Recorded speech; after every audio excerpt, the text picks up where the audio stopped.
organizations we are being recorded. Mutual aid organizations focusing in on New York City, where we quickly became the epicenter of a raging pandemic just over 1 year ago. At all times, these organizations are critical to providing support to the most invisibilized populations in the city, new migrants, undocumented folks, and other marginalized groups. During the pandemic, they truly became a lifeline.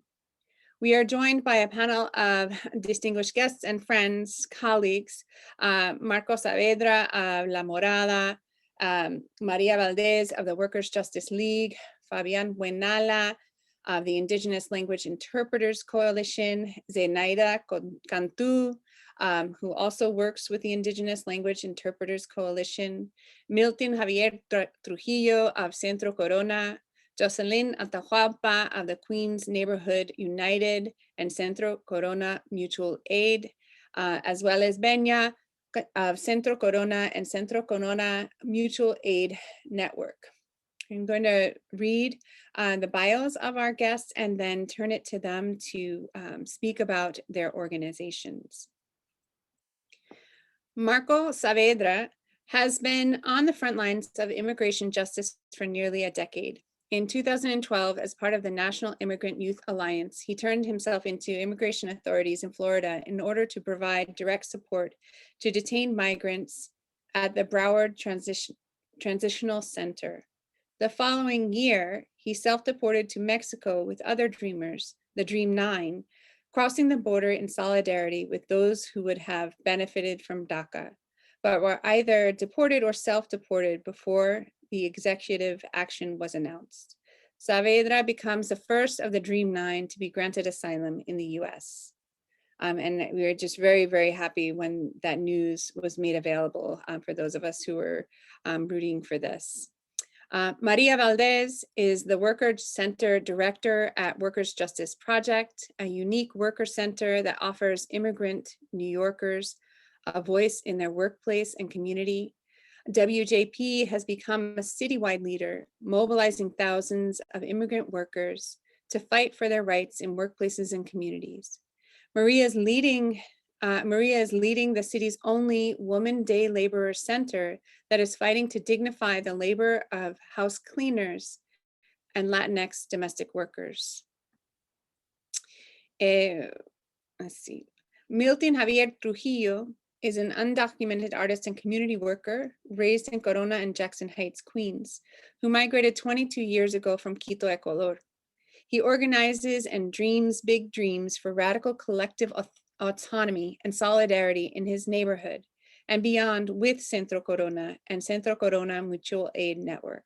He has been actively organizing in Corona with Centro Corona since 2016, taking part of its leadership committees and support of Centro's fundraising efforts, political education, interpretation, crisis response, and intergenerational care work, as well as being a part of artist collectives. Jocelyn Attel is an organizer of 7 years and focuses on direct action and leadership development in communities of color. Originally from Peru, she grew up between Long Island and Queens. She credits growing up as the eldest immigrant daughter in a large immigrant family for her organizing skills and political understandings. Benya is a New Yorker from Queens, originally from Peru, of Andean indigenous descent. Benya is a trans non-binary and their pronouns are she, her, they, them. They work in a school in early child education and as a community organizer and educator at Centro Corona, Queens. Also identifies as a home care worker, considers Centro Corona a political and second home,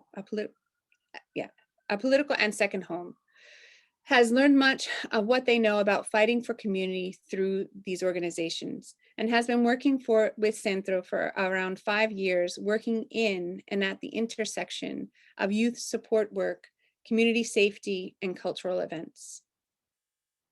Zenaida Cantu was born in 1985 in Manila, Malina Telpec, Guerrero, Mexico, in the high mountains. Her parents were farmers and she had 9 siblings. At a very young age, she had to work very hard to earn money for food, buy all her supplies for school, as her parents struggled to cover all the expenses. This is one of the main reasons why she came to the United States, and now that she is here, she has found an opportunity to uplift her language, Talpaneco, and she is a member of the Indigenous Language Interpreters Coalition. Fabián Huenala Pineda is Quichua from Otavalo, Ecuador. As a social, cultural, and artistic activist, Fabián has dedicated a majority of his life to advocating for the revitalization of Quichua. Más despacio. Sorry. Okay, I'll start that one over. Fabián, es que tengo la pantalla abierta, and so I don't see you. Okay. Más despacio. Got it. All right. Let me go back here. Déjeme, disculpa. Okay. Fabián Huenala Pineda is a Quichua from Otavalo, Ecuador. As a social, cultural, and artistic activist, Fabián has dedicated a majority of his life to advocating for the revitalization of Quichua as a language, culture, and way of living for indigenous communities in Ecuador. These roles have included co-producing didactic, bilingual, intercultural educational materials for the CONAE and CI in Ecuador, and later also becoming teacher and field trainer for bilingual educators nationwide. Today, Fabián collaborates and leads on many cultural projects from New York, including co-founding Quichua Nation and co-producing Quichua Hatari. I honestly thought I was really doing good on the pacing. So just to all of you who are going to present, make sure you slow it down more than you think you need to, because we want to be kind to our interpreters. So I want to, thank you for all joining us. I'm very excited to have this engaging conversation about what and how critical support systems were established by your collective efforts in the different organizations that you each represent. So I will go and kind of in the order that I presented each of you to ask that you each reflect on your organization, the work that you do, and what you saw shift as the pandemic started to hit New York City. So I'd like to ask first if Marco could speak with us about the work at La Morada and how he saw this change occur. Gracias. ¿Me escuchan? ¿Es my audio good? Okay, gracias a todos. Saludos por la introducción y I'm glad and honored to be a part of this panel.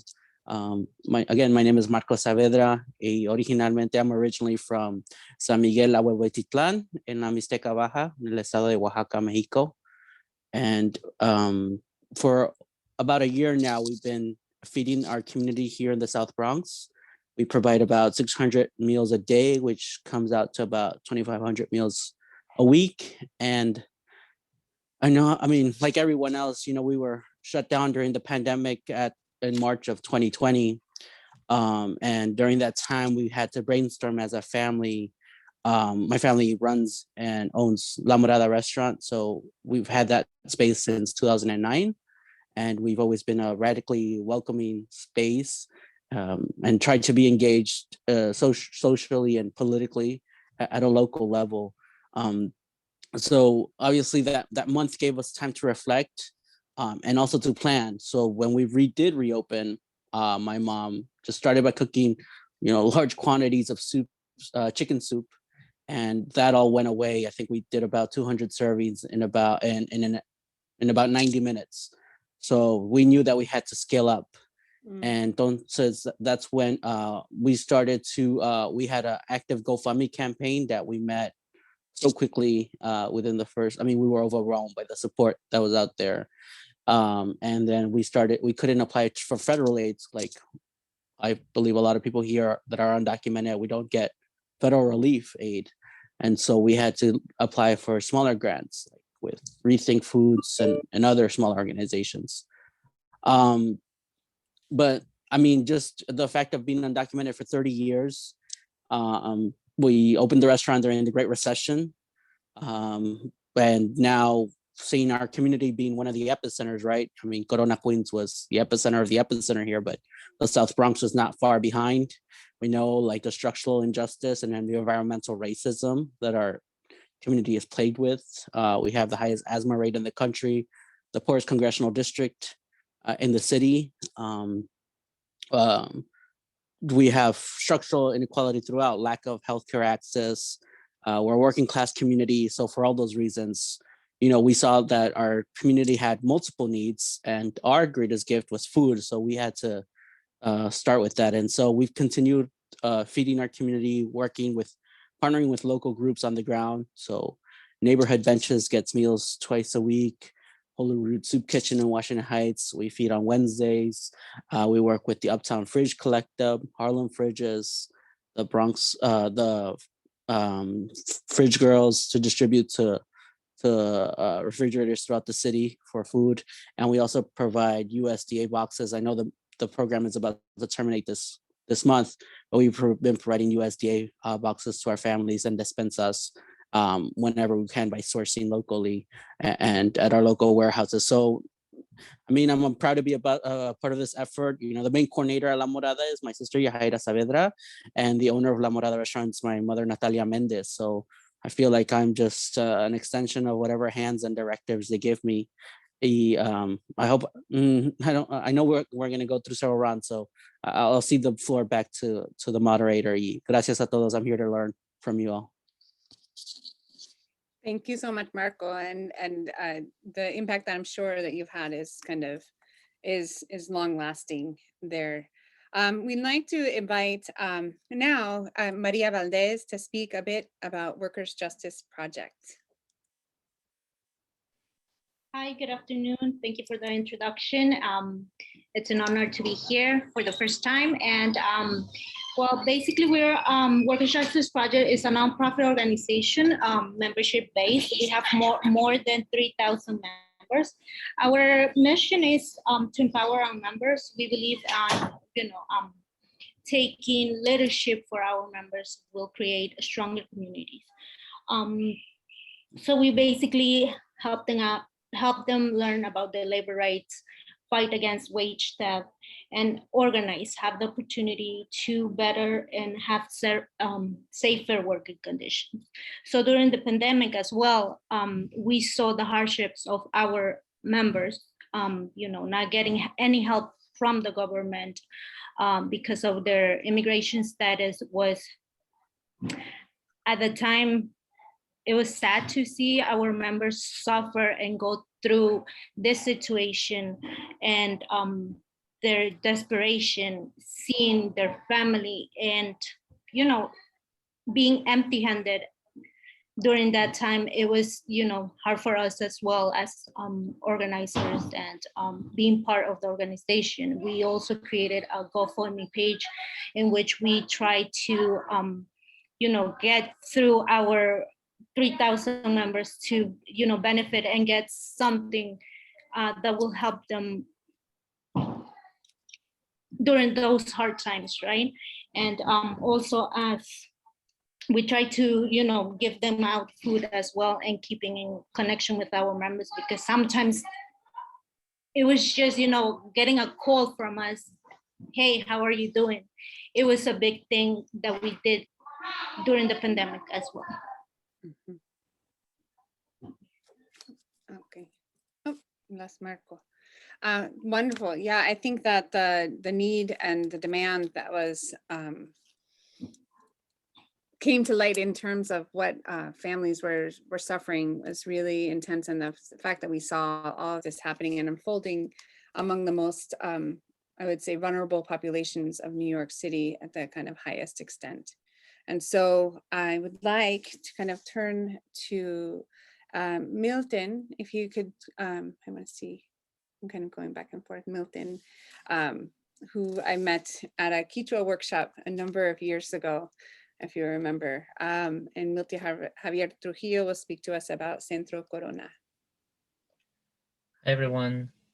Creo que me olvidé casi 90% del Quichua que aprendí. So it just comes back because of how I grew up around it. Pero Imanaya, mashkuna. Hello, everyone. Thank you for having us here. I'm really honored to share the space with so many people I admire, people from my community and people from other communities that I see. So I think quickly I'm gonna try to like walk people through what Centro is and how we like and what shifted, what Victoria said, like how things shifted for us. But I'll say Centro Corona. So I'm part of Centro Corona. We have a decade-long history in Corona, Queens. It started as a project by an artist who was like from outside the community, and it was done with the Queens Museum, but very quickly shifted by the community, by the participation of the community. It very quickly shifted towards the community asking for control of the space, as far as like programming and things. So it was cultural work, right?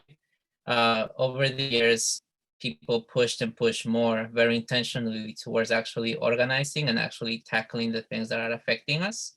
You know, Corona is the most densely populated area in New York, you know, and we're talking about New York being the most densely populated, you know, city. So Corona faces a lot of challenges, right? Before pandemia, even talking before pandemia, right? So in 2018, before then we did cultural organizing and we built up deep relationships with different organizations, you know, in the environment there, like for example, like QNU, or of, you know, other organizations like Guys for Queens, like grassroots organizing that happened, like use the space for different things, right? And there were collaborations that happened, but there was a limitation with institutional, like being part of like a cultural institution gave a lot of limitations to honestly the politics and the things that we could do and the intention. And we were in a process of talking through those things, and then we were displaced. Like there was a huge land sale in 2018, and we were displaced. We were told you have a month to pack up things and go. We fought the displacement a bit, so we were able to hold up for a few months. We moved into new space. We separated from the museum. We made many quick decisions that were kind of a response to crisis and displacement. Because it was a place that was shared by many people in the community, right? Like we literally saw people, kids, you know, mothers having kids who then came as newborns to Centro and to like Imi Corona at that moment, and then, you know, we're big. Or like kids who were 6 years old and now we're entering middle school, you know, and then we're gonna go to high school. So it's like people grew up in this space. So it was like all of a sudden people were displaced. So we found a new space. We became independent. We have a fiscal sponsor, and quickly kind of like really formulated our work around, you know, the things that we wanted to do more, which is like build social fabric, right? Like really build care networks, do deep-seated long-term work, which means that we don't really have campaigns, or we don't really have projects that are specific, but it's really led by the community who are there at the time and like the relationships that we built. It is definitely an intergenerational space. That's one thing that has always been going on for it. And there's a lot of educators also who are involved. You'll get to meet one of them today, Benya. But we also do a lot of like alternative education stuff, you know, with youth and for ourselves. So we do a little bit of different things, and we are a space for people to use, like a community space. As part of like also forming, you know, networks between different organizations and different people. So things that actually eventually big things happen also in the neighborhood, you know. We were part of the fight against Amazon. There's many different things that we can list around like how we participate in the neighborhood. But what happened during when the pandemic hit, honestly, is like the space was so central for us in sharing that we were about, for example, to have a punk show that week. we're gonna have like the first punk show in Centro, and like organizing with some punks. And we decided to close, and actually we had a meeting from different people who care about the space and care about the community, and talked about what should our role be, if, you know, things, we didn't know how things were going to get, but if the pandemic, it seemed like it was serious, you know. This is like early March. Quickly enough, you know, things got super serious, you know. I myself was isolated. I have a autoimmune condition. There's a lot of people who were very directly affected, lost their jobs, lost, you know, there was food insecurity. I had like food insecurity. So what happened is that because of the foundation of networks we had from all the work that happened through the years, we had a moment in which some of us were able to respond even through the shock of like checking in with one another, just as people, like what's going on with you? What do you need? What's happening? And then people were saying like, oh, I had, you know, 3 people at work who were sick. Oh, like someone might be, you know, is in the hospital, or like, I don't have food. So then from those things, we actually started forming networks of like, how do we tackle some of these things? And a lot of what came up is also the pressures that youth were facing around this time. You know, there was a lot of mixed messaging that was coming from the state, like, you know, how beyond just the response of the state that was not there, the messaging was very mixed. Cuomo was saying one thing, de Blasio was saying one thing, and we were all left basically to die. You know, that's kind of like how things were happening. People were trying to fight for resources. We were seeing, you know, lines of like 10, 15 blocks of people lining up for food.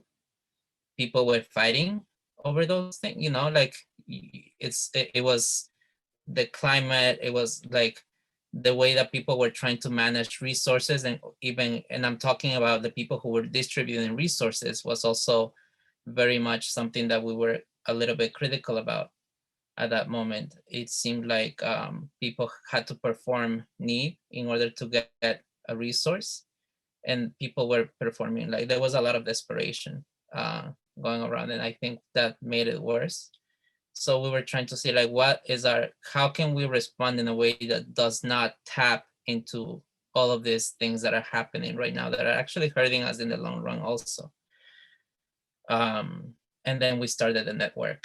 You know, we kind of like started tackling individual crises, but also looking at the big picture and saying, okay, so how can we use our space in a way that tackles this in a different way that we're seeing around? Like, you know, why do we want people to line up for like take their full day, like, and not even be sure that they're gonna get resources that day? Frizzly, hi Frizzly. Frizzly is also part of the network. Yeah, I heard like some people had to pay to have access to resources in some places. I mean, it was messed up. It was like Corona was a mess. And we were just really trying to take care of people in the way that would not like add up to that mess. I think I can leave it there, and then, you know, then other people can add to, but that's like the first shift that we saw. Great, wonderful. And so I think this does kind of connect very well with Jocelyn, who can speak next about the work that she's doing in the network that you mentioned as well. So welcome, Jocelyn. Thank you. Thank you. Buenas tardes a todos. My name is Jocelyn. As mentioned, I am an organizer with Queens Neighborhoods United. Most of our work is really at the intersections of displacement and criminalization in Queens, specifically in Jackson Heights, Elmhurst, and Corona. And so I've worked closely with Centro when they were called EMI back in the day. I actually, that's where I met Milton in 2016, but I knew of EMI and was active there also in like 2014.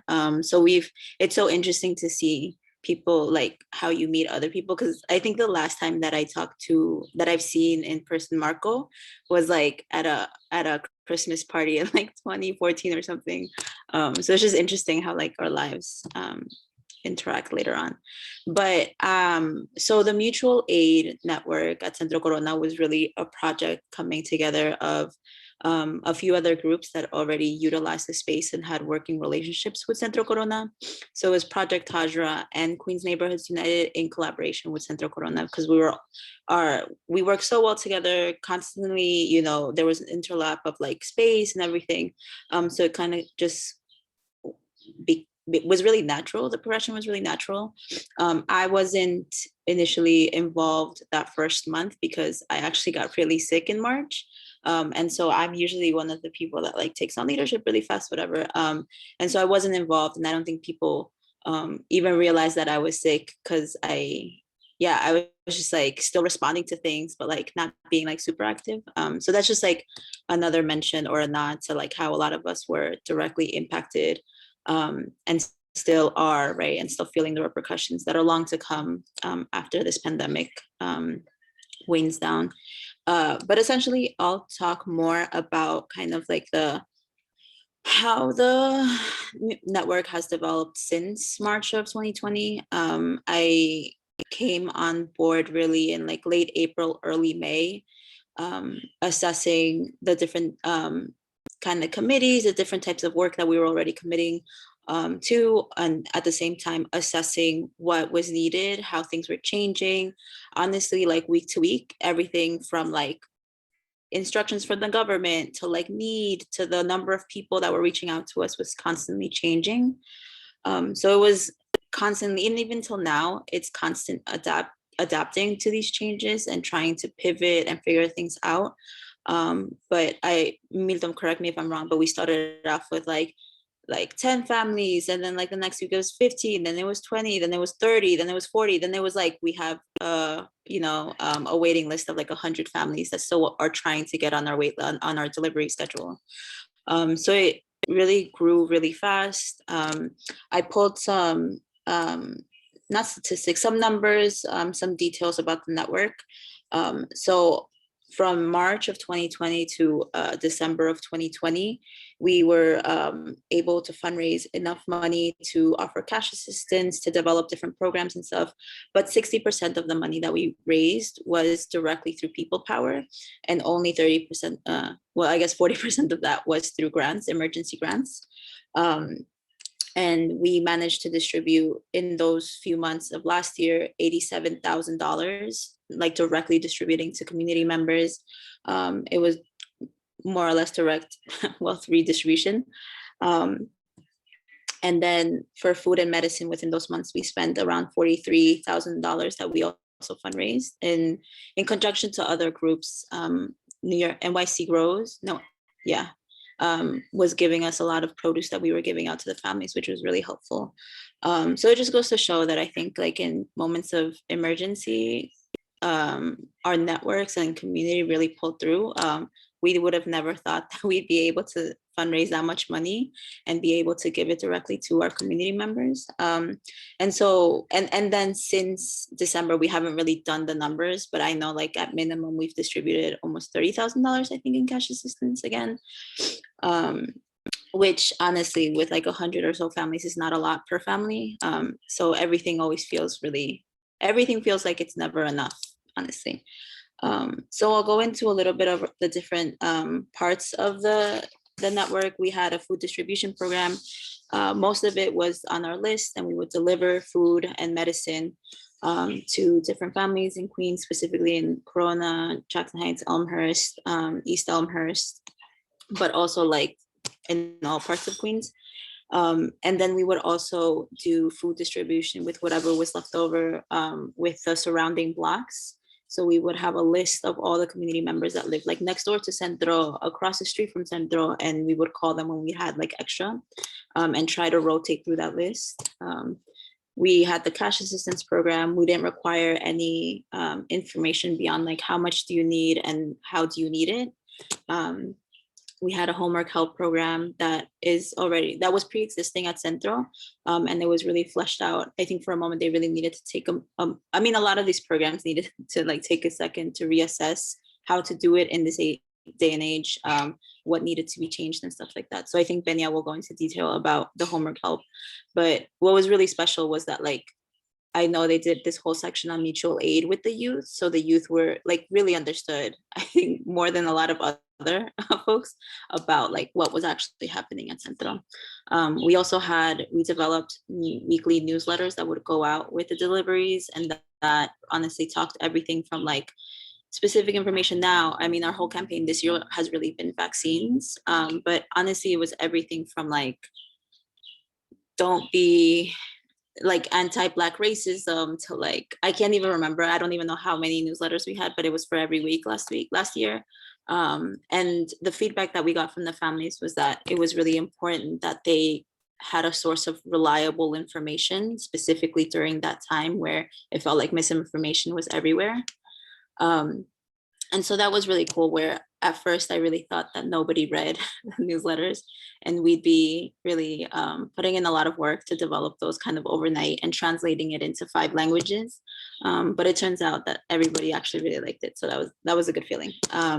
We had a phone tree. We made a call out to our community, like who wants to be in touch with families to make sure, you know, like it's kind of like a two-way thing where you check in on them. They can also check in on you. And I think that developed really beautifully. At its peak, we had like moms that were part of the actual network calling other moms. We had different youth checking in on each other. At different points, it was just really beautiful. It's now scaled back, and it was really like whoever wants to stay in communication. And so I think those are like really strong seeds for future relationship building and stuff like that. In the fall, we were really considering having in-person meetings because the numbers had waned down a little, and people were really excited to meet face-to-face. I think for a lot of us here during the pandemic, we developed all these virtual relationships. And I know I just met a coworker that I'd been working with so closely, but I'd never seen them face-to-face. So a lot of folks from the network were really excited for that, but unfortunately, because of the numbers, we couldn't meet in person. So we're hoping for this summer, maybe, if folks are still interested. Then we have the safety committee. I think another important and often not named part of the pandemic was the violence or the abuse that would happen in certain homes that really bubbled up for a lot of people. And so I know that's what some folks, that we also shared information around that in the newsletter about, like, one, just like at a minimum, like how do you manage your emotions with everyone home all the time? To also like, how do you deal with domestic violence? How do you deal with having to see your abuser all the time, right?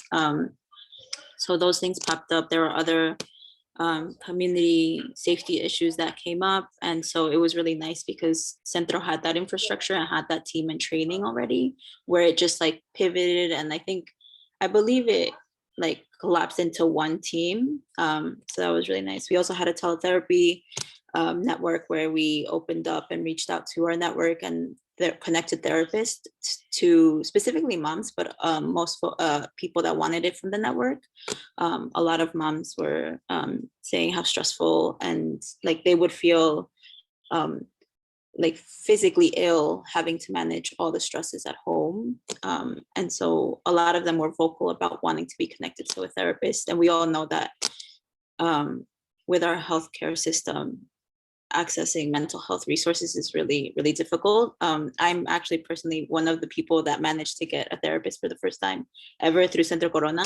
And it transitioned really nicely into me finally being able to use my own insurance to get a therapist.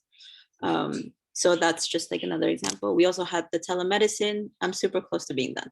We also had the telemedicine network where we also opened up our networks and reached out to doctors or medical professionals that could support families. A lot of the times, either through the language barrier or just not trusting the medical industrial world, they would feel comfortable only talking with people that we kind of had vetted. And so that also worked nicely where they could just reach out to us and we would reach out to them. And it was just like a really good turnaround at like the peak where it was really even hard to go into a hospital or you didn't know if you had it or not. And then lastly, we have the death doula funeral support part of our network. I also spearheaded that. And that I think was really critical for a lot of people. I think at a minimum, most of us are dealing with grief even till now in different ways.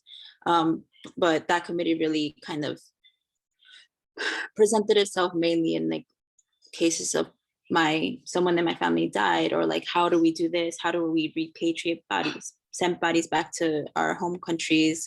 There was one case of a man who was undocumented, didn't have family here, was really old and was diagnosed with like cancer and was on his deathbed basically. And we facilitated having him, well, he passed, but he was like, I want to be in touch with my family in Guatemala.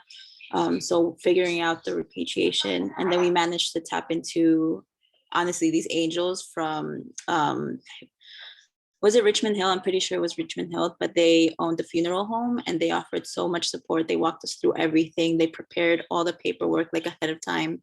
And they did it sliding scale. So Centro supported with a certain percentage. And it was just, I think all of what I'm listing here and all of what I witnessed since last year is really that like, what helps us survive will always be community and network. And very rarely did we work successfully with the government or get what we needed from the government, because as Milton said, it was really a case of abandonment.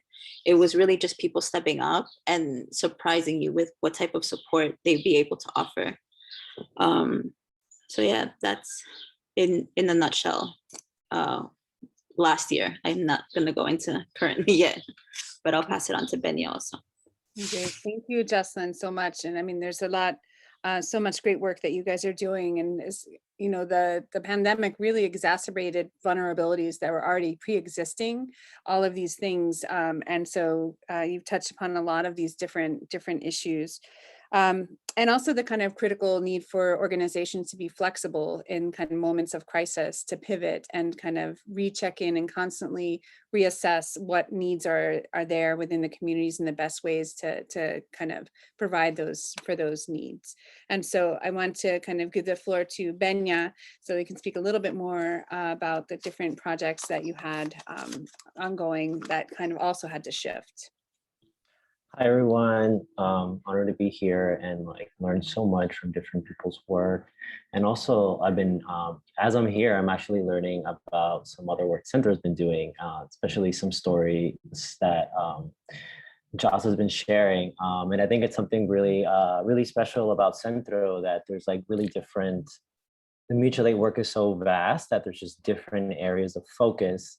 You have the deliveries, you had the folks getting connected to mental health and everything, and on my side, there's our like focus is more on homework help and supporting the school side of things that happened during the pandemic, because there's like a whole sorts of things that happened on the side of the school. So a little bit about like history about homework help. So it's been around for a while. Like Milton was saying before, back when we were like EMI, you know, there's always been a space for youth, and there's always been families and kids that have grew up with us and has been around. So like homework help is one of those programs that's been around even before I started supporting Centro, which I've been with Centro for like 5 years. And throughout that whole time, I've been helping with homework help. So they've been around even before that. And from what I know, the homework help program actually was first suggested by a youth at Centro who actually asked for support in homework. And from there, the coordinators at the time figured out some way to get folks to volunteer. So I always like love the fact that it actually started with a suggestion by youth, and from there it's just like it still is something that youth need, and also something that families have been needing for so long. So, and I think that's part of the reason it's been existing for so long is like this support in school related things has been such an important need for families in Corona. And a lot of folks that have been supporting in homework help have stayed for some time, like myself and other people. So there's been a lot of relationship building through the program. We built relationships with kids that have been coming to get support with their homework for some time. Sometimes we don't see them, but sometimes they come back. Sometimes the families come back. So, and in that way, we get to know the kids, we get to know them better. We get to know like how to approach them with their homework. Some kids like to come and do their homework and then leave. Some kids like to stick around and have conversations. So I think that's like one way that, like Milton was saying, we like have built these strong ties with community. And it's been, there's been a big difference since the pandemic because we were doing a lot of this homework help support at the space. Obviously, kids were able to come, families were able to come. Sometimes people were just passing by and they were curious about what was going on and they could just come in. So it was like much more open.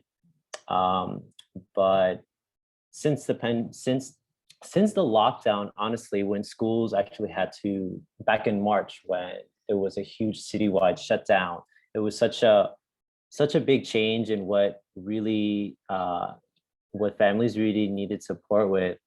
So, and because a lot of us were already tied to schools, like myself, I work at a school, and we have other folks that work at a high school level. We also had someone that was supporting us that was a guidance counselor.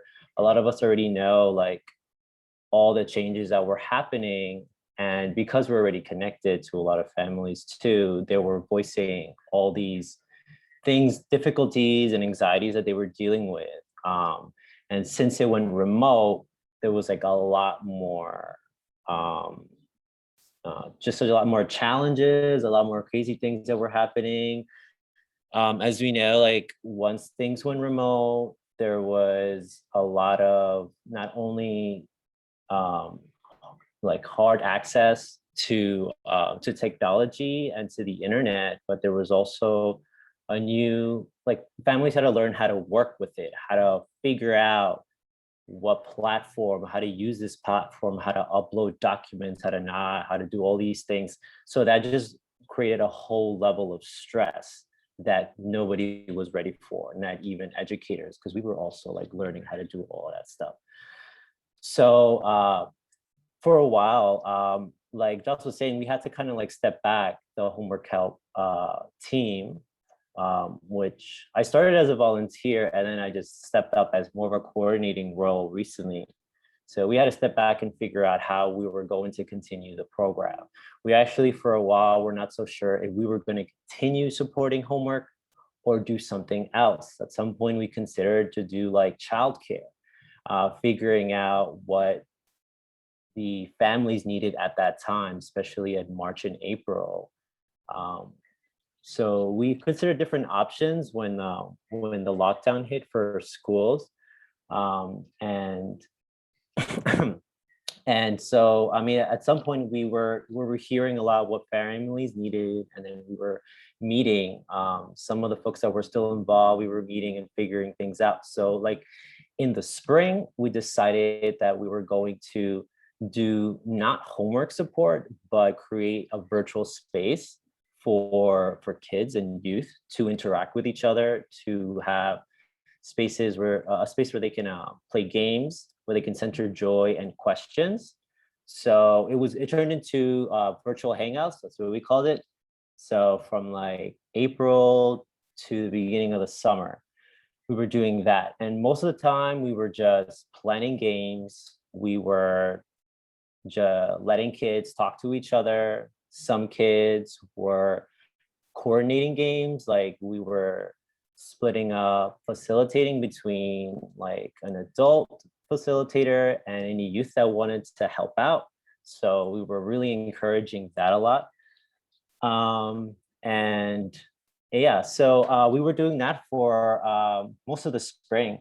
And then we took another break to reassess how the summer was going to be, because pandemic was still very very raw. There was a lot going on in kids. It was still very, very dangerous for kids to go outside and be out like at the park with other kids. So kids still wanted to see each other and like play games. So we decided to change things around in having some space for games, but also homework help started to shift into a new phase where we started to do more political education.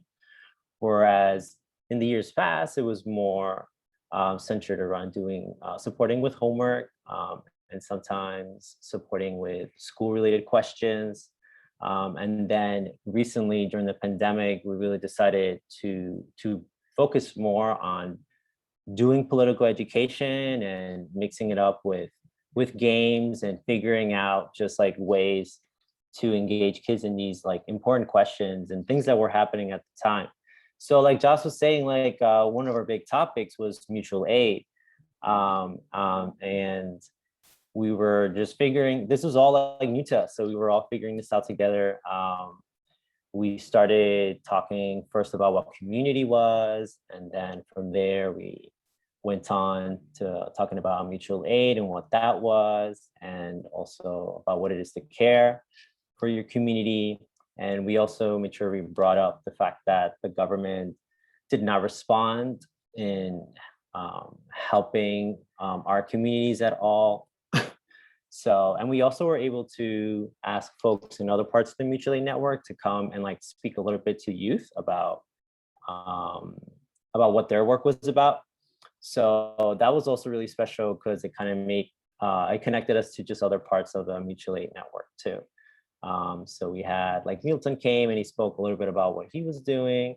Taylor, who was holding down a lot of the food deliveries, also spoke about stuff that she was doing as well. So, and that tied kids to what Centro was. And that was also something that we wanted to do. We want to show kids what Centro is doing to like, as a community, like what is Centro, like what are we doing to as a response to this whole pandemic. So, but yeah, so like Homework Hub has gone through different phases, and that like something that you said before, like Centro's also good. Homework Help is a great example of how we've been flexible throughout the whole time we've been existing. Sometimes it was more about homework support. Sometimes it was more about supporting parents, about school-related questions, going to school, talking to teachers for them, about specific issues, and centering games for youth and centering joy spaces for them. And now we're at a point where we're trying to focus more on how to educate kids just about a lot of things that are going on. So I'm going to stop right there for now, and maybe we'll come back to me. Thank you, Benya. And as a mother of 2 school-age children, I see this need of the kind of for children to just play and be in joy, where these classrooms and because this is limitations are very disciplinary of sit straight, keep your face forward, kind of all of the ways in which pedagogy changed so dramatically, and to the detriment of learning and to the detriment of teaching. And so that you created this space for joy is really, I think, an ongoing need that children have even now with the continued restrictions that they're living through. I want to invite, and I'm going to shift into Spanish now to introduce Fabian. Okay. Le quiero introducir o invitar o no sé si Fabián o Zenaida nos pueden compartir algo. ¿Me escuche, Fabián? No. Ahora sí, perdón. Okay. Ahora sí le escuché. Okay. Y muchas gracias. Alichiche, alituta, tukuy masikuna. Inanda shungumanda yupachani, yukanchita, kayaskamanda, kaypiki kimunawan. Yukanchipa kausaita, yukuchingapa. Quiero empezar agradeciendo esta oportunidad de que nuestras voces, las voces de los pueblos originarios, vaya sembrándose en esta Madre Tierra. Y digo sembrar la palabra porque de alguna manera Nueva York es ahora nuestro hogar. Es la nueva Pachamama de nuestros hijos, donde convivimos, coadyuvamos cientos de culturas, de lenguas, sabidurías milenarias, que también estamos en peligro de extinción no solamente por el COVID, sino por las políticas de nuestros gobiernos y el descuido, inclusive, de los gobiernos locales de esta ciudad y del país. La ciudad de Nueva York es el centro urbano, quizá el más grande del país y del mundo, donde se ha concentrado la mayor cantidad de pueblos y naciones originarias, de pueblos indígenas, que hemos venido de distintos y tan distantes como, por ejemplo, los mapuches de Chile. Habemos compañeros de aymaras de Bolivia, quechuas de Perú, quichuas del Ecuador, de Centroamérica, mayas, de México. Tenemos una infinidad de pueblos y culturas, inclusive de aquí de los Estados Unidos, que se van concentrando hermanos indígenas de distintas naciones y que Nueva York se convierte de alguna manera en un centro urbano de esta diversidad lingüística, de esta diversidad de conocimientos y de saberes, donde el coronavirus de alguna manera también nos dio una nueva oportunidad, una oportunidad de resaltar la sabiduría que tienen nuestros pueblos. Creo que los pueblos originarios, los pueblos indígenas, sobre todo con este nuevo sistema, somos los más vulnerables, los más frágiles, los más propensos a enfermedades, y eso lo comprobamos cuando llegó este COVID-19 a nuestro hogar. La pandemia logró mostrar el otro lado de la pandemia, esa que existe en el Nueva York, donde la desigualdad social, donde el racismo se estaba ocultando debajo de la alfombra y que lastimosamente no la hemos podido superar. No es lo mismo hablar en inglés o castellano que hablar en una lengua indígena.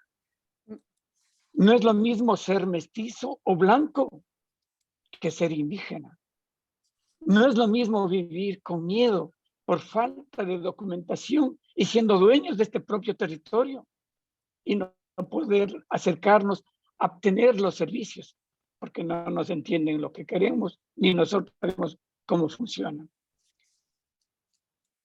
Creo que el nivel de contagio que vivió nuestras comunidades, sus consecuencias tales como las muertes, fueron fundamentalmente por la falta de información de campañas de prevención y cuidado en nuestras lenguas originarias, que hubieran podido ayudarnos a acceder a guías, a instrucciones de salud, de prevención, si es que hubieran actuado paralelamente con las distintas organizaciones y pueblos indígenas que vivimos, como estaba mencionando desde el comienzo.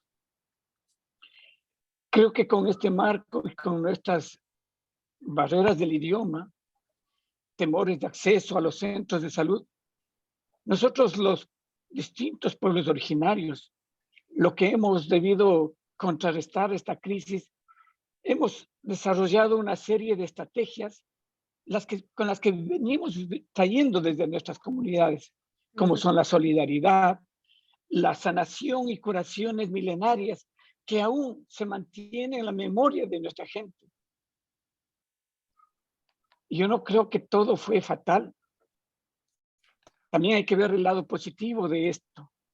Por lo menos nos encerramos todos en algún momento, que sí fue difícil, sobre todo para nosotros los pueblos originarios, porque los espacios en los que vivimos aquí son tan reducidos, donde vivimos 2, 3 familias en un apartamento y nos exigían distanciamiento social. Nos exigían irnos a los centros médicos, pero tampoco teníamos ese acceso. Y al no tener ese acceso, nos mandaban de regreso. Si estamos contagiados del virus, teníamos que contagiar más a nuestra comunidad. Es decir, no tuvimos las recomendaciones, ni siquiera los cuidados necesarios. Y por eso decía, hay que verle positivamente. Creo que también nos permitió de alguna manera este virus generar, ante el abandono que teníamos de las instituciones del Estado, generar estrategias de sobrevivencia, estrategias de cómo nuestras comunidades han funcionado con el Laini, con el Maki Maniachi, el Randy Randy y el Yana Parina, que son formas de organización, de solidaridad, de ayuda, tanto individual, familiar como comunitaria, donde nos apoyábamos, donde nos cuidábamos entre todos. Por ejemplo, si algún compañero tenía plantas, pues las compartía con todos. Si alguien podía preparar este combinado de plantas, iban y dejaban de casa en casa algunos compañeros. Y quienes tenían acceso a los medios de comunicación, empezamos a generar videos muy caseros de cómo puede preparar para contrarrestar este tipo de virus. Es decir, sí hubo una creatividad en nuestras comunidades, en la conciencia nuestra. Sabemos muchísimo sobre la medicina tradicional. Todavía podemos confiar que por mucho que hayamos vivido en un sistema individualista, egoísta, pues todavía tenemos la esencia. Y esa esencia la pudimos descubrir en un tiempo difícil. Creo que para nosotros fue importante los medios de comunicación propios que teníamos, como la radio, ciertos medios alternativos. En el caso particular del pueblo quichua, quisiera plantear hasta donde nos enfermamos. Segundo, que es el dueño de la radio, pues desarrollamos programas de formación, de ilustración, incluso sin siquiera el debido acercamiento de las organizaciones o de las instituciones del Estado, simplemente porque creíamos importante para nosotros cómo educar a nuestra comunidad. Hacíamos programas pequeños, panfletos en quichua, para que la gente tenga acceso a información y pueda desde ahí buscar alternativas. Hemos desarrollado materiales escritos, materiales en video, videos en quichua, repartición de alimentos. Recuerdo que generamos también un convenio con una iglesia, la iglesia evangélica en Queens, algo que, bueno, no somos muy cristianos o muy creyentes, pero sí sabemos de ese sentimiento de solidaridad y siempre hemos sido muy gratos y recíprocos también con ellos. Prestábamos nuestra ayuda para descargar y luego llevábamos a repartir en nuestras comunidades. No tuvimos esa posibilidad de tener muchísima gente, pero sí por lo menos a las familias que estaban más cercanas, que también vivimos ese miedo, ese temor de acercarnos, ese temor de no saber si es que en qué momento nos enfermamos y cómo vamos a hacer nuestras reacciones. Lo que sí sabemos es que perdimos muchísimos hermanos nuestros, perdimos muchísimos compañeros y que también era imposible hacerles entender los valores culturales de nuestra gente. Cuando alguien muere, por ejemplo, en la comunidad Salasaca en el Ecuador, un compañero que se murió, queríamos cortarle el pelo, porque el pelo, igual que el mío, es una trenza larga. Ese es un símbolo que representa la continuidad de la familia en este espacio social. Y si es que lo quemaban, porque eso es lo que nos recomendaron, cremarlo, pues es imposible que se lo pueda quemar el pelo. Se está acabando con la continuación de la cultura y de la sabiduría. Y eso no nos entendían ni los médicos y mucho menos las instituciones que hacen las cremaciones. Cuando una niña, mi nieta, por ejemplo, cuando nació, es importante el sembrar, el devolverle el cordón umbilical a la madre tierra, a la Pachamama. Pero tampoco entiende la medicina occidental, que esa es la conexión nuestra de gratitud y de conexión especial con la Pachamama. Y tenemos que devolverle. Entonces, sí ha habido gestos de apoyo, sí ha habido intenciones de apoyo. Nos han pedido que hagamos interpretaciones, que hagamos traducciones de algunos materiales. Pero todo desde el concepto y desde la percepción del mundo occidental, desde la medicina occidental. Entonces creemos que también nuestros valores, nuestros conocimientos, que por cierto son científicos también, que por cierto tienen una experiencia de vida, nos han salvado miles de vidas a través de la historia.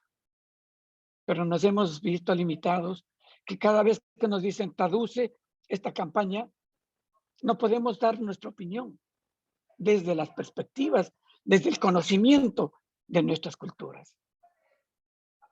Es así como hemos podido ir creando alianzas con otros hermanos de otros pueblos indígenas, con pueblos indígenas de Norteamérica, de Centroamérica, de Sudamérica. Estas alianzas nos han permitido generar una visibilidad.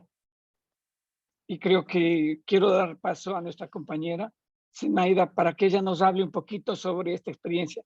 Y ojalá tengamos la oportunidad de ir profundizando un poco más en otros detalles. Muchas gracias. Gracias. Y Sí, voy a dar la palabra a Zenaida. Gracias. Sí, ¿me escuchan? Ok. Sí, hola, buenas tardes a todos. Antes que nada, quiero presentarme con mi idioma indígena, es Wakia Sugia. Zenaida Cantú, Canajuba, Cidadrico Guerrero. Shuge Hunando, Gata Shugirina Nunguangui, Numbagejo. Mi nombre es Zenaida Cantú, soy de la montaña alta de Guerrero. Hoy quiero hablar de lo que está pasando con las comunidades indígenas aquí en Nueva York. Antes que nada, quiero agregar de lo que comentó mi compañero Fabián. Es cierto, nuestras experiencias como pueblos originarios de donde venimos, claro que sí, que nuestra salud es los últimos para los políticos o para nuestra comunidad de la educación. Esta es de las barreras más difíciles que estamos enfrentando como las indígenas en tanto como nuestro país. Pues ya el tiempo de pandemia, nosotros hemos enfrentado muchos desafíos aquí en Nueva York por lo mismo, porque somos los últimos siempre, porque todos los que el gobierno ha dicho que todos nos quedemos en casa o todos tomemos sana distancia. Realmente eso no se pudo hacer con nuestros hermanos indígenas. ¿Por qué? Porque necesitan trabajar y realmente, y muchos han querido de que ellos trabajen. ¿Por qué? Porque para muchos patrones o muchas personas dicen que o han dicho que ellos pues no tienen ese acceso de salud o no saben qué hacer. Claro, han abusado un tanto los patrones con nuestra gente. ¿Por qué? Por no saber sus derechos o no saber defenderse. Y más allá de eso, y ellos son los más impactados. ¿Por qué? Porque viven, así como comentó mi compañero, de 3 a 4 familias en una sola casa. Realmente son muchos de nuestros hermanos indígenas que han muerto aquí en Nueva York. Y tenemos esa costumbre de que las familias estaban allá tristes. ¿Por qué? Porque no tenemos esa costumbre de quemar a nuestra familia. Y eso es un desafío muy grande para los que han muerto aquí. ¿Por qué? Porque queremos enviar el cuerpo, pero lamentablemente no sucedió eso. Y en lo que hemos enfrentado también sobre la interpretación, los idiomas, y hemos recorrido crear como un lazo, hemos tocado puertas por puertas, podríamos decir.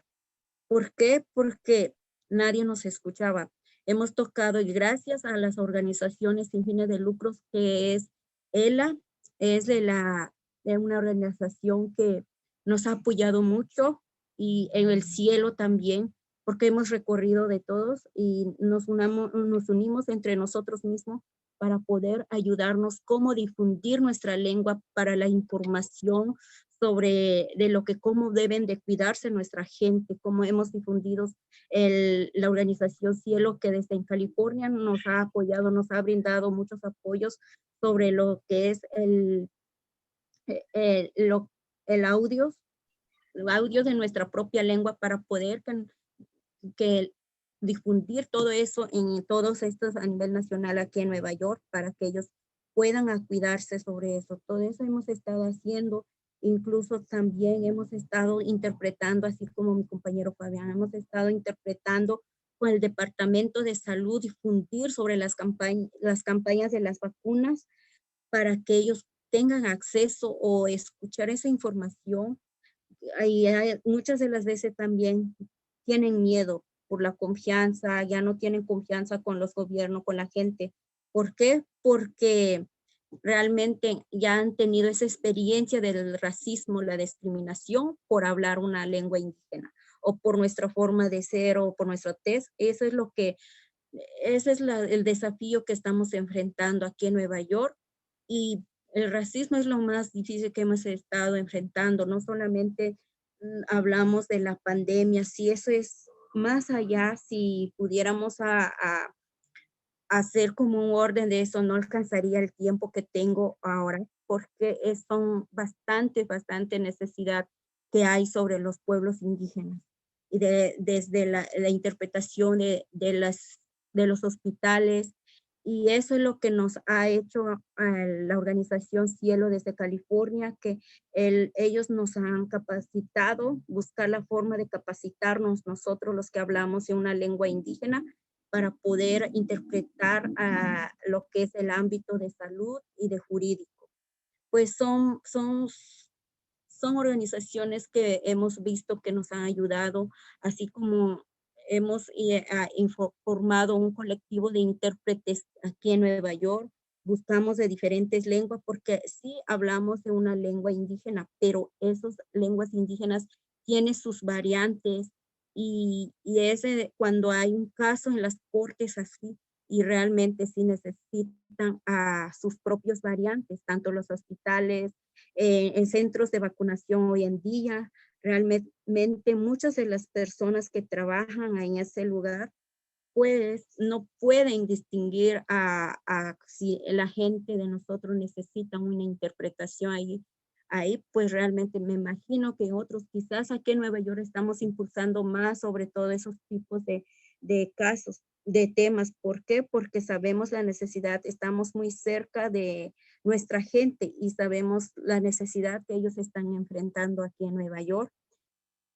También lo que nosotros como un grupo de indígenas que hemos nosotros creado, convocado a una organización especialmente para poder escuchar directamente a nuestra gente de cada lengua, y hemos estado dialogando con el cónsul mexicano, y solo así pudieron a llevar las vacunas o a convocar un día especialmente para los pueblos originarios para que puedan ellos a vacunar. Pues todo eso hemos ya estado logrando, incluso ya hemos estado llegando con los de la comisionada de alcaldía.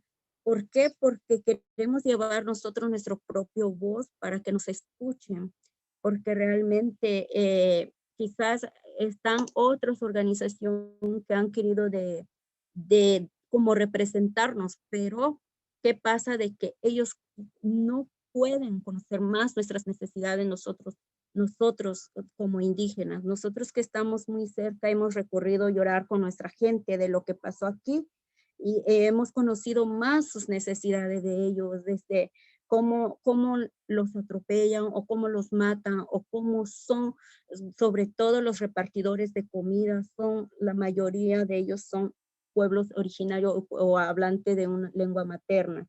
Y hemos estado llevando sus casos de ellos, cómo los policías abusan de ellos, cómo les dan tickets injustos. Hay tickets que, perdón si me extendí, porque son parte de lo que ha pasado adentro de la pandemia y sigue sucediendo. Y entonces hemos escuchado personas que les han dado, al día les han dado 6, 7 tickets. A veces no saben qué hacer o los pagan eso. Eso como hablante o como persona indígena, lo vemos, eso es injusto. Es algo que duele escuchar a nuestra gente de lo que está pasando con ellos. Y pues más que nada, y agradeciendo a ustedes por darnos este espacio para poder expresarnos, porque ya con este medio pues podemos expresar lo que está pasando. Solo así se puede escuchar más allá de donde pueda llegar nuestra voz de nosotros. Gracias. Gracias, Zenaida. Gracias, Fabián. Yupachani, Fabián. Gracias, Jocelyn, Beña, Milton, Marco, María. Voy a empezar en inglés otra vez, solo para indicar. Pero puedo hacer la pregunta en dos. You have answered so many of the questions that I have prepared in your really important kinds of contributions that each of your organizations have done about the kinds of strategies that you've developed through the different networks that you had established prior. And then, as Fabian notes, the kinds of strategies and knowledge and networks that existed not only here in the United States, but in people in home communities where many people still have many connections with. So this kind of networking was such a kind of body of knowledge that people brought with them. I wanted to ask at this point, given the considerations of time, what you see are your long-term vision in all of these efforts? What would you like to see come of the work that you're doing? And I think you've noted this, address structural injustice, recognize racism that is so embedded in so many of our systems, demand cultural awareness within medical institutions, and perhaps you can reflect on either what are your future visions, our long-term visions in the efforts, and why is it so important that we understand and take into consideration these kinds of support efforts that come from the community, what the community teaches us in these moments about what they need and how our systems are failing them in these times. So it can be future vision or a combination of these different pieces. So I want to kind of do a round. So I would like to invite Marco to address any part of that broad question. Sure, of course. Gracias, Victoria. Yeah, it's a big picture question, and obviously we're learning as we're doing. I think we definitely don't want, well, I want to echo what you said earlier, which was a lot of these injustices were already in place. The pandemic has only exacerbated or compounded them. As everyone here has said, like all our speakers have said, Indigenous, people of color, minorities throughout, we've been undergoing pandemics for a long time, whether it be capitalism or imperialism, displacement. I mean, we're not new to this. So obviously we want to learn from what we've been doing, like mutual aid works, right? This cooperative system of building community and saving one another. That's the paradigm that has to continue past this pandemic. Organizing works. The federal government will continue to fail us because it wasn't made with it was made on top of our extermination, and has justified that for generations. So we have to create the solutions. I think, yeah, I mean, just again, saying what everyone has said. So, but like these models are effective, and they will be effective past this, hopefully past this pandemic, through the next pandemic. And it's what we passed on to future generations. And I mean, I think it's what we've been conditioned to, right? We are survivors of, we've been at the front lines for so long that is our inheritance, and that is what we bequeath to future generations. So I am so, again, humbled to be a part of this, and I'm so proud to be with Indigenous elders and feminine leaders, people from diverse backgrounds and orientations, because we learn from one another. So gracias. Gracias, Marco. And I'm going to give the word to Maria. Yeah, so our future vision is building a stronger community, by, keep informing our community about, the necessities. I believe, like Marco mentioned, of course, it's a never-ending story. There's always going to be a big necessity with the community that we serve because the lack of government support for our community.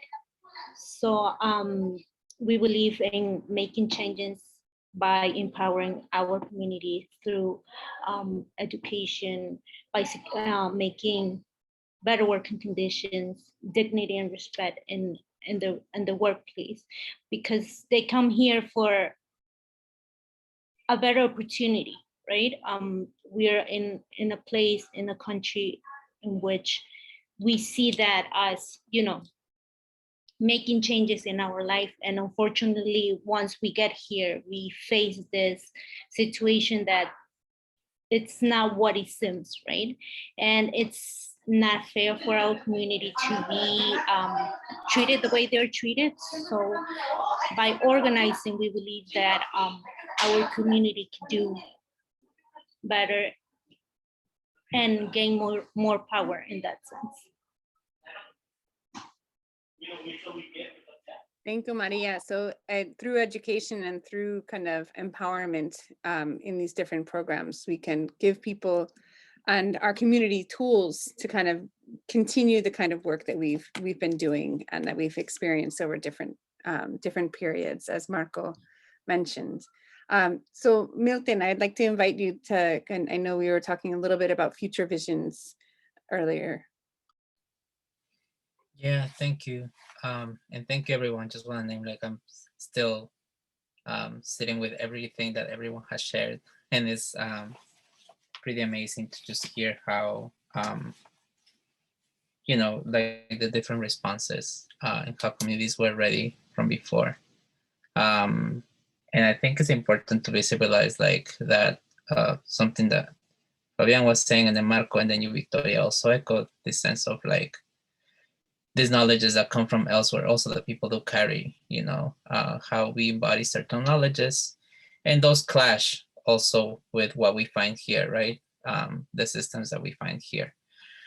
When I think about like this long-term vision, I honestly think a little bit about, so I'm gonna go hopefully not too much into too many tangents, but I'm gonna try first to go a little bit into the past to say that I think to underline, for example, that all of the work that we just said about Centro, that all happened through volunteer work, right? We're all networks of volunteers. There's one staff member at Centro. It is a very specific structure that is trying to steer away from one belonging to any like foundations or, having to do with trying to wait for a government to respond or to something to fund, right? So it's about really like, as much as it is about remembering these things that we already carry, it is also to unlearn so many things that we are conditioned to do in this society, right? And that comes from even from our own homelands, right? I mean, we're talking about capitalism. I mean, we're talking about like a life of austerity, right? So how we approach those things, how we're conditioned also shows up.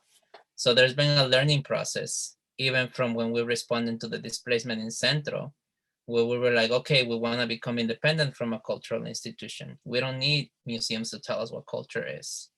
We don't need these places to tell us what culture should become and where it should be placed and how it should, live.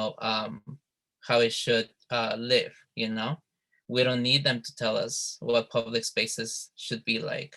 To then also be like, actually, we should have our own networks of everything, right? To like really try to take a plunge into like what I've been saying, like maybe more collective autonomy, like practice these things. As much as a lot of people carry all these knowledges that we carry from our homelands and from alternatives, it is really difficult to practice them because we live in a society, in a system that does not allow for autonomy, especially collective autonomy. So when I think about the future and when I think about this the mutual aid network, I don't think about expanding things, right? I don't think about expanding, for example, like, oh, we're gonna take more families, or it's about really like how this can shift into like practicing collective autonomy with the people that we have. And that really is about like building relationships more and more, right? You know, and I mean, it shows up everywhere. I mean, we could have gone into so many examples of where people came to us during the pandemic, during the height of like everything, like Corona was epicenter, right? So we had people reaching out, trying to support. Just a very quick example, to tell us, for example, oh, we're gonna some tech bros, you know, have reached out saying, like from the West Coast, saying we have money for funeral services for people because they like, oh my God, everyone's dying, right? And we have money for this. And then we were like, okay, we'll take money to support people, right, for cash. But then they started saying like, okay, but how do we know that you're taking this money and that people are actually dying? Can you show us a proof of the person? Can you show us pictures of the person? Can you show us proof death certificates? Can you have us talk to the families? We were like, you know what, keep your money. Keep your money. Thank you very much. Actually, not even thank you. So this is the kind of things that we're clashing against, right? When it comes to support of networks, right? So we're talking about questions of autonomy also, right? And things that we need to unlearn, and also the things that we need to fight. In the neighborhood where we are, I think what's coming long-term is like a fight for many of these resources now, for how these resources are controlled.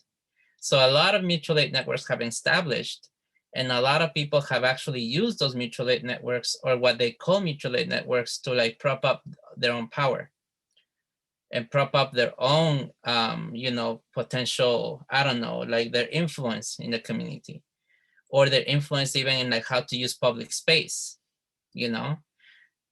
New York is going with the thing, like, you know, reopening the city and saying, okay, we're gonna have, yes, we're gonna have all of this, you know, going back to normal. We're gonna have restaurants everywhere. Like, they're taking up all these spaces that people used to be able to communicate with each other collectively without going into capital, right? Without like actually having these relationships that are about capitalism.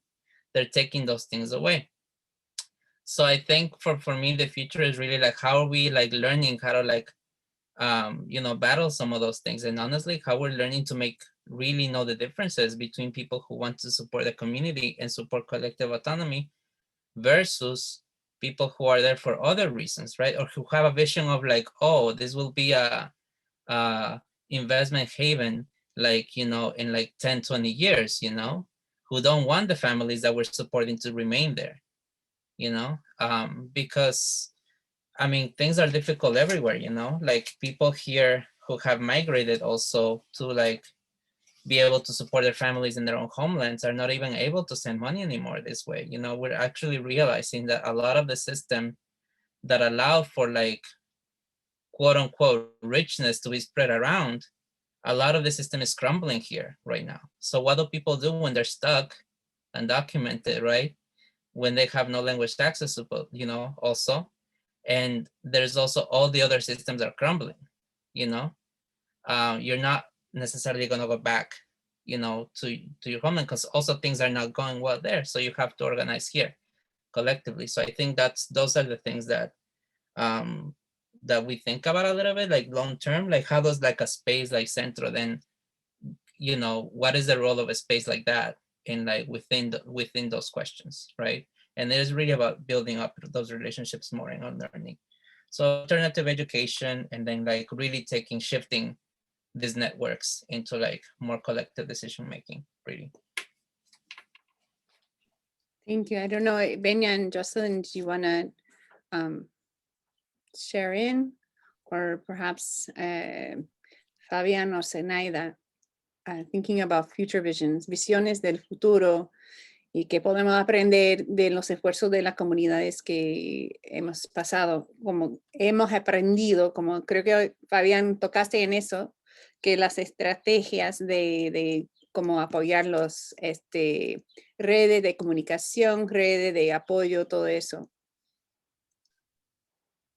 Bueno, muchas gracias primero por esta nueva oportunidad. Algo que siempre hemos considerado es que tenemos que volver a ser seres humanos. Parece que todos nos vamos encasillando en la proyección al futuro, dejando de ser seres humanos, enrolándonos solamente en proyectos, en buscar la satisfacción del individuo y no de la madre tierra. Sin la madre tierra nosotros no podemos vivir. Sin la madre tierra no hay vida ni para el hombre, ni para los animales, ni para las plantas. Los efectos y productos del coronavirus son básicamente por este abuso del ser humano sobre los de la madre tierra, como les llaman, recursos. Para nosotros es madre tierra.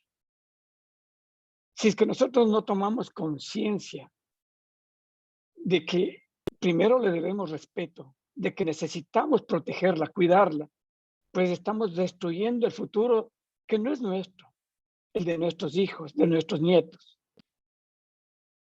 Como nosotros tenemos en el convivir diario, creemos que podemos ir construyendo, sí, una nueva sociedad más tolerante, una sociedad que de alguna manera deje ese racismo, que nos permita compartir, que nos permita ir articulando los colores del arco iris, donde la sociedad sea más tolerante, donde la sociedad sea plural, donde no exista esta discriminación porque yo hablo una lengua distinta, sino que detrás de cada lengua hay miles de conocimientos.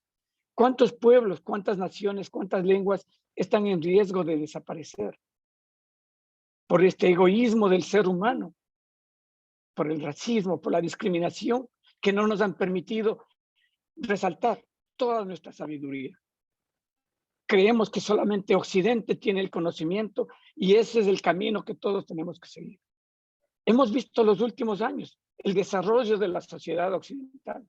¿A dónde nos está llevando? Entonces, también pongamos a balancear, equilibremos el conocimiento de los pueblos, la sabiduría de los pueblos. Son los pueblos indígenas los únicos que están dando vivencia, vitalidad, protección a la madre tierra. Si hacemos un llamado pensando en el futuro, pensemos también en la madre tierra. Gracias. Y Zenaida, no sé, lo que visión futuro y todo eso.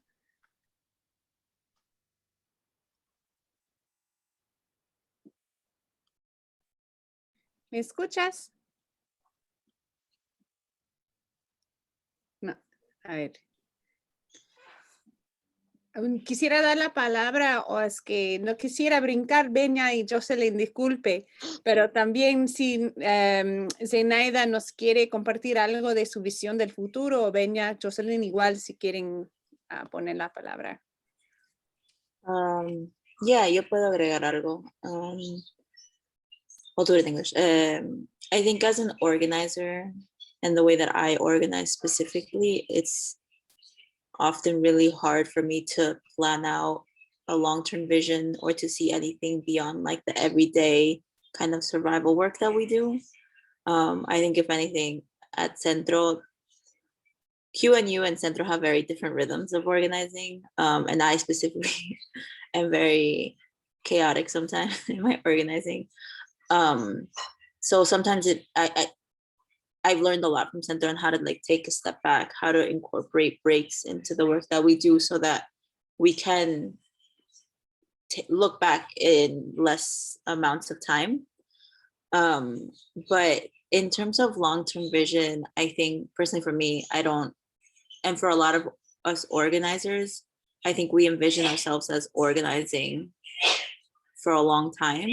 At least personally, everywhere I go, I'm very blessed to have these organizing skills and these abilities to think beyond kind of like the framework that's been given to us. And I hold that dearly. For the community, I mean, sometimes I'm just like, I wish more people were involved. You know, all these things that's like, oh, I want people to step up more into leadership. How do we do that? What are we doing wrong? All these questions back and forth. But sometimes I like look and I'm like, damn, like we really did that, you know?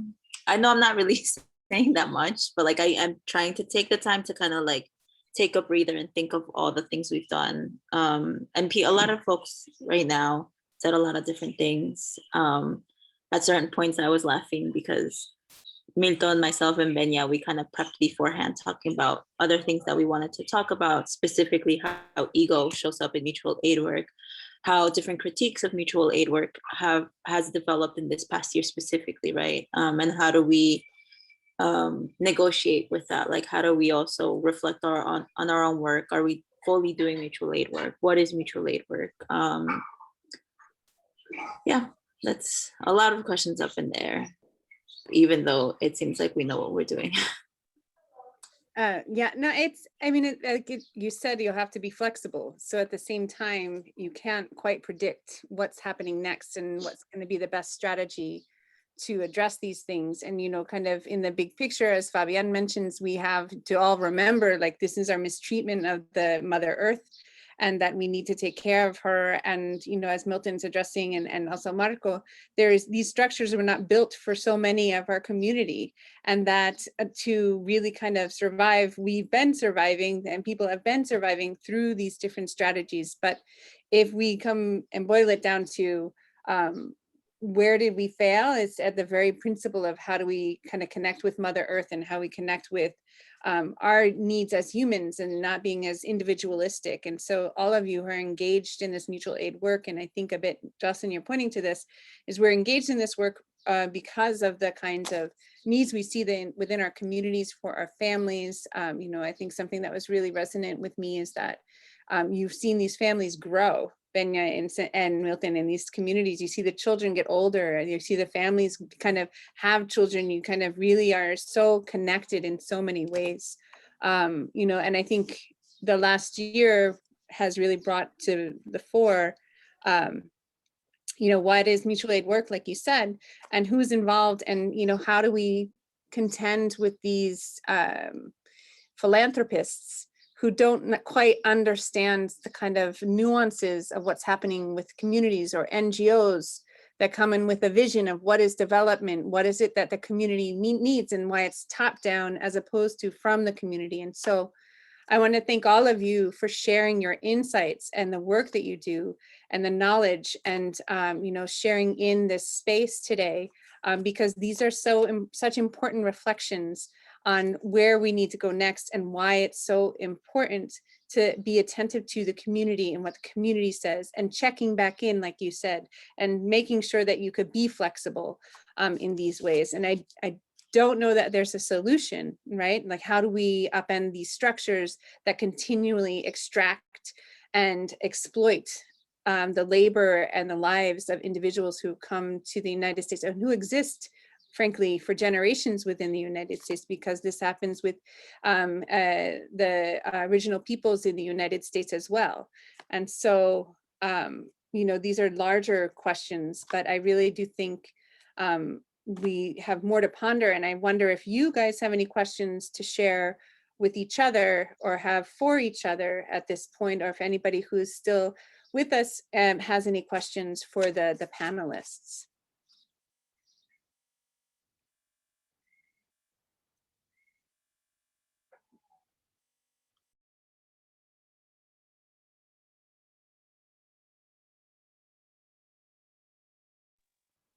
No, I have lots of questions, but I just want to pause. I have a problem pausing. Go ahead.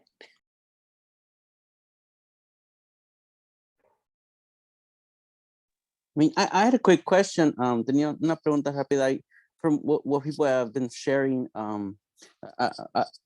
it's so much. But I almost want to ask, like, how do we practice forgiveness, like within our own communities and with ourselves? Because I feel like, I don't know, from especially what you just said, Jocelyn, is like sometimes we're so hard on ourselves because we're in it, and we want to hold one another accountable, and we want to, like, obviously never romanticize the work. And what Milton was saying, like, we're also protective of our own communities, right? With any outsider coming from a charitable model or from a patronizing model, that that try to be experts, right? But I think more within ourselves. And I think Jocelyn, you touched on this with the mental health, and my family started to do therapy too recently, right before the pandemic. But I just want to learn just from you all, because I think it's an important subject that sometimes it's like the last thing that we talk about is like how do we forgive I think our own insular community, because I feel like the people that are present here today in this panel, I mean, look like the community that we're building towards the future, look like, I mean, I think what make our ancestors proud, and I think in our diversity and inclusivity. But I think I just want, I mean, maybe for myself too, yo quiero aprender de usted, mucho más de ustedes.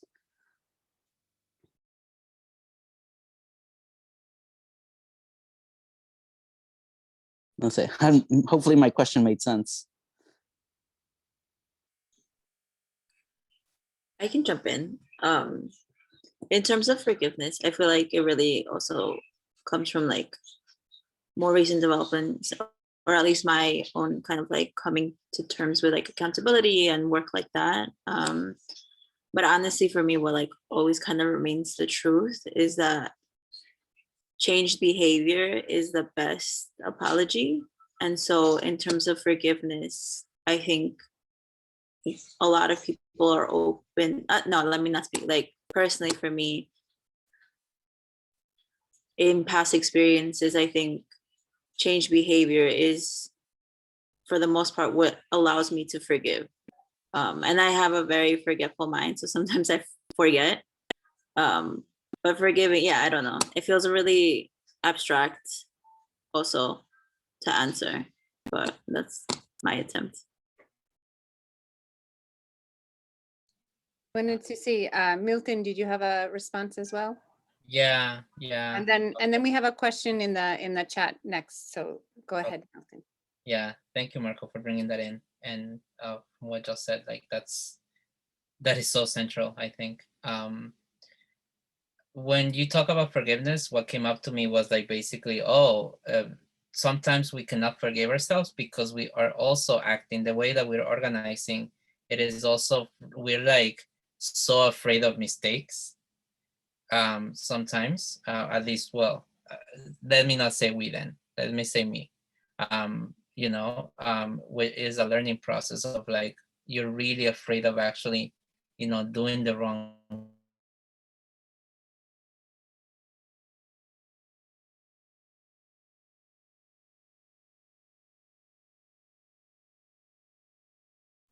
Is it me or did he freeze for everyone? I think he froze. Yeah, I think his internet's spotty sometimes. Yeah, a Let me- cloud comes through, yeah. Can y'all hear me now? Yes, yes. Yeah, no. Okay, so I had to stop my video. What I was saying is basically that like sometimes we act out of fear of failure. And sometimes I see myself acting out of fear of failure. And then what happens is that when some feedback comes in, I react, it's hard to forgive myself about anything that has been brought up about like a mistake or something, So I think it's also about learning how to like make mistakes with community instead of like thinking that your mistake is something that's gonna is the ego thing that Joss was talking about, right? That my mistake is gonna mess everything up all of a sudden. It's like, no, you make mistakes with community and learning, and then, it's not like one mistake is gonna make everything up. And you also, I think something that we're trying to do is establish structures of feedback. Because sometimes things are brought up, when it's already too big of a problem. And that's when all the guilt comes in, like, oh my God, this has been brought up because it's been blown out. Like it's had such a big impact. Like I messed up so badly. Well, when you have a actual structures of feedback, it is expected for people to tell you what you can do better next time, or what, it's already expected as a part of a conversation. So you're not that afraid of that anymore. So I guess it's easier. I don't know if it's easier because that part of forgiving yourself is hard. You're always your worst critic. But for me, that helps, at least, like knowing that there will be a point in which people will be gentle with telling me, around an action, or like trying to build that structure for me is important. Thank you, Milton, and thank you, Marco, for the question. We have a question for Benya from Alexandra. I'm going to read it for the audience on Facebook.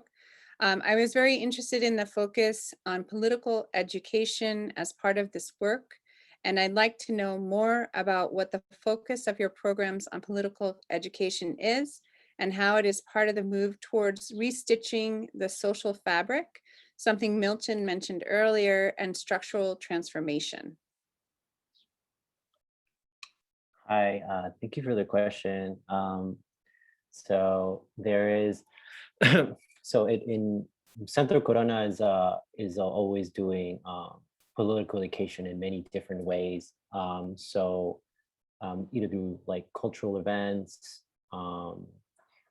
different political events that are brought into like film. We've also had like film viewing events that have been also very political and open up to political conversations, and just so for folks, the team at Homework Help, and especially during this time, it just really pushed us to think like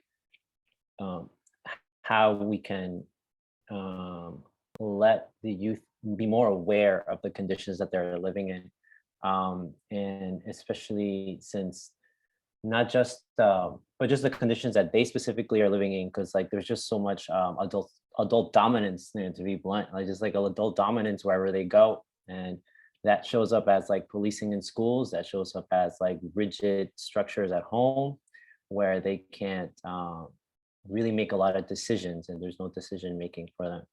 So that's something that we started out with when we were going to do the virtual hangouts. Although we didn't, for the first time we did virtual hangouts, we didn't really get to do any political education because we had so much other things to figure out, because it's just a lot of work just to coordinate hangouts online. There's a whole different side of things. You have to, there's a lot of tech support, there's all these things. So the first time we were figuring out how to even do these hangouts online and figure that logistical stuff out.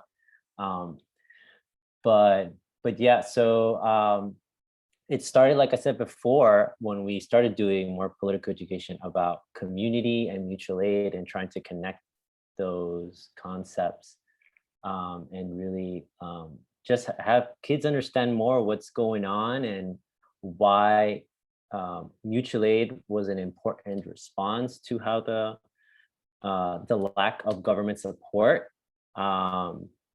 and how community was working together for that, and how Centro was an example of that, but also making sure that they understood that they've been doing that too, at home with their families, and how they show up for their parents, whether it be like thinking about what they might need, helping them out like carrying things, helping them out, their brothers or sisters or siblings doing things like that's like very important,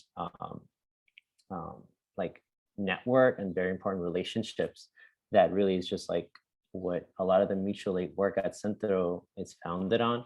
So relating a lot of that to their lives, and making sure they kind of like understand that this is something that everybody already does, like taking care of each other, and just being more intentional about that theme with them, and just like highlighting those kinds of conditions, that things that they already are doing, that's so important. And now we're just like trying to do more of that in a more massive scale. So yeah, so that was like the first part in the summer. And currently we're trying to navigate the topic of power with kids now, and we're figuring out how to talk about how the dynamics of power show up between individuals and also between groups. And we have like some books that we want to read with them that like show some of these like dynamics, and some videos, and also but we're also still focusing on homework help support. So we're still helping them out with homework, but we also have a shared time in the middle of the session where we're all together and we're all trying to learn about the topic of power. And sometimes we do more than we spend more time than we want together, but also we're trying to see how we can just like work better on that. So like Milton was saying before, feedback is so important, and especially during this time, since a lot of things are so new to us in this new organizing landscape where things are virtual. A lot of it was, and at least for us, it was definitely a lot of the work was done virtually. So like the feedback was very important that we did. We checked in like after the first virtual hangout and then again after the summer one. So to figure out how we can do this better. So that was like really, really important. And that's really made me grow a lot more and just giving feedback. Because honestly, sometimes I don't feel like I'm honest enough. I just kind of want to make sure everybody feels great about the work that they're doing. So normalizing that made me realize like I could be really much more honest about what I feel like and why, and the same with other people. And also just thinking about holding space during that time when people are sharing their thoughts, like really just listen and just like keep certain judgments aside, but just listen to what people are sharing. So that like really helped a lot, just in helping us like grow in what kind of things we wanted to focus on in political education and like how to do it with youth. And yeah, okay. So I'm gonna stop right there for now. Thank you, Benya.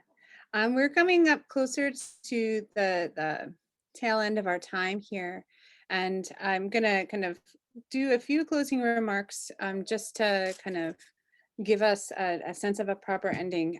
I really do appreciate all of the work that everyone is doing in the different respective organizations, meeting the critical needs of community members who have made this New York City their new home, and coming and encountering all different forms of vulnerabilities that may or may not have been anticipated, and suffering through an exacerbated sense of being vulnerable in these times, and that there's still work to be done in terms of distribution of information in multiple languages, kind of addressing what fear community members feel and are contending with that are limiting their ability to access the services that are now becoming available, and the distrust of the institutions that may or try to kind of provide these services, such as the vaccine. And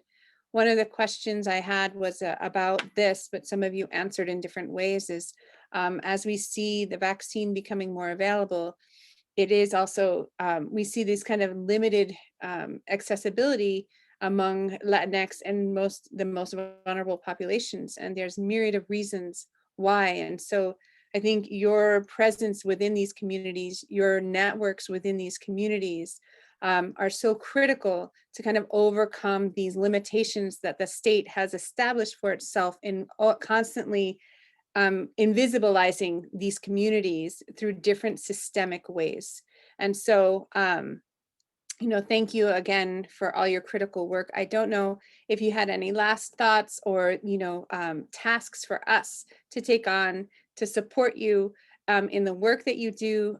We shared any donations that you might need, or kind of collective GoFundMes. We want to continue as a center here, as part of an academic institution, provide platforms and amplify this work that you're doing in whatever way possible. So if anybody has a final word that they'd like to share, we'd have just a few more minutes, but for my part, thank you so much for sharing in and educating us on all of this, and thinking about so many different threads and ways in which we can try to be supportive. Hey, I just had just like a last comment that I think like Centro always tries to be more of a space that is intergenerational, and to have folks that are youth, our age and older, to be in the same space. And I just wanted to like highlight the importance of that in our movements.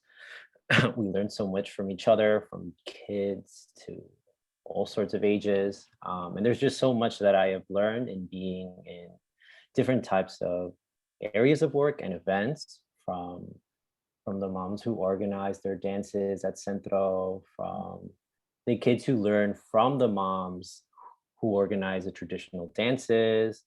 I've learned so much just watching them, how much they love it. And through the homework help program, I've learned to like work with youth and more in a different way than it is in schools, because it's so much different in schools where kids are expected to listen to us, the adults. But in this other spaces, we're trying to do the opposite, where we're trying to listen to them and see what they want to create. So those relationships just like happen. But I think being more intentional about it can really help us a lot in just building stronger relationships and like new ways of thinking. So yeah, I just wanted to highlight the importance of that.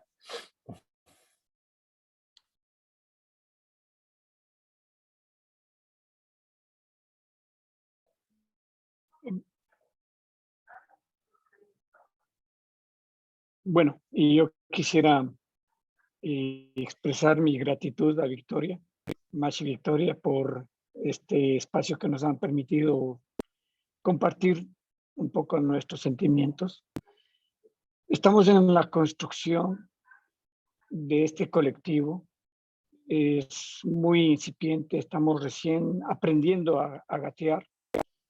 Nos interesa ir creando estos círculos, tejiendo este espacio con todas las organizaciones que puedan, porque de alguna manera nuestra presencia, nuestra visibilidad aquí depende también de ustedes.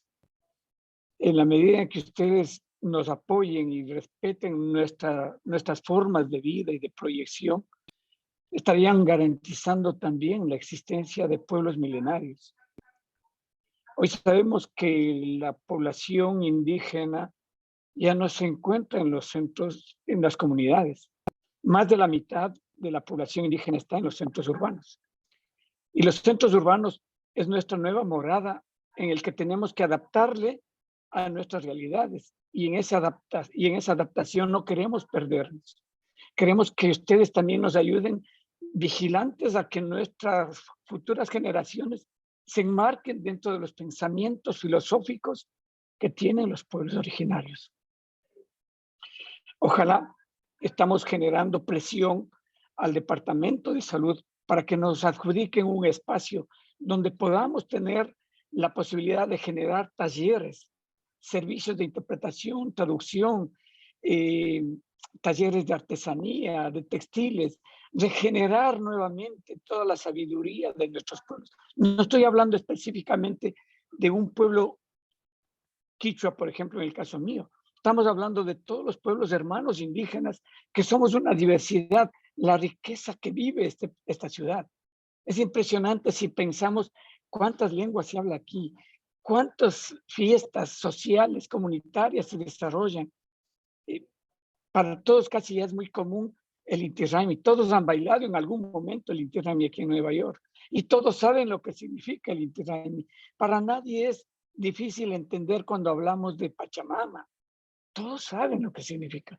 En el mismo sentimiento quisiéramos que las otras lenguas también vayan generando ese tipo de comportamientos de combinación, de que nos permitan ese apoyo para ir navegando en los espacios que más podamos, y que ustedes nos dan esa oportunidad de unirnos también, de ir construyendo esta sociedad, la que estamos soñando para el futuro, donde nuestros hijos tengan esa libertad de decir si soy runa, soy indígena o pertenezco a este pueblo o a esta nación.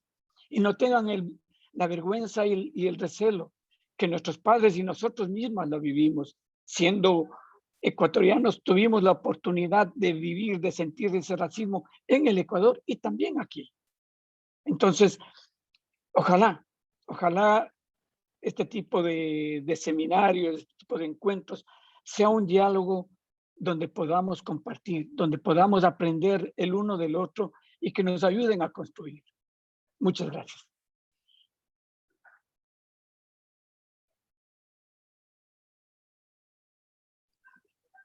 Yupachani Mashi Fabián. Gracias, Fabián. Gracias a todos. Gracias, Zenaida. No sé si quisiera dar una palabra, no sé si me escuche. Sí. No se nota, ¿no? No, no creo. Bueno, and in ese momento, I will just switch to English and thank all of you again. Gracias, Yupachani. Thank you so much for sharing in. We will make this video available. You can use for hopefully whatever purposes you would find most useful. And again, we will continue to act as a platform if we can for any fundraising efforts that you might have or collaborative work. If you wanted to kind of just disseminate information, please do share in and we will share with our networks as well. And so thank you, Maria, thank you, Milton, thank you, Benya, thank you, Fabian, thank you, Jocelyn, thank you, Marco. Thank you to our interpreters. I know that they've been working very hard today. And thank you to my colegas at Clacos, Andreina, Kathy, Lydia, for helping us bring this together. So thank you, everyone. Have a wonderful night. Buenas noches. Good night, everyone. Yupachani. Yupachani. Bueno,